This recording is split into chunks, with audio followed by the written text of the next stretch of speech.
এই প্রফেসরের Facebook like অপশনে গিয়ে দেখা যায় যে দুনিয়ার যত নোংরা পেজ আছে সেইগুলোতে লাইক দেওয়া, যত নোংরামো।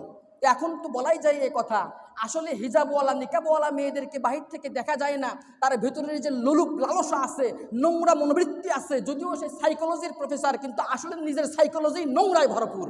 তো বোরকাওয়ালাদেরকে তো বাহির থেকে দেখা যায় না, নিজের নোংরা মনের নোংরামি চরিতার্থ করা যায় না, যার কারণে হিজাব তার বাধায় হয়ে দাঁড়াইছে, যার কারণে টুপি তার কাছে আনকালচারে মনে হয়, বাঙালিয়ানার প্রতীক মনে হয় না। তারা বোরকাকে বাঙালিয়ানা মনে করতে পারে না, shirt pant suit tie coat এগুলোকে বাঙালিয়ানা মনে করে। কোন হিসাবে, কোন যুক্তিতে আমাকে বুঝাইয়া বলেন? ডাবল স্ট্যান্ডার্ড বাজি এটা। কোট টাই কোন কালে কোন বাঙালির পোশাক ছিল?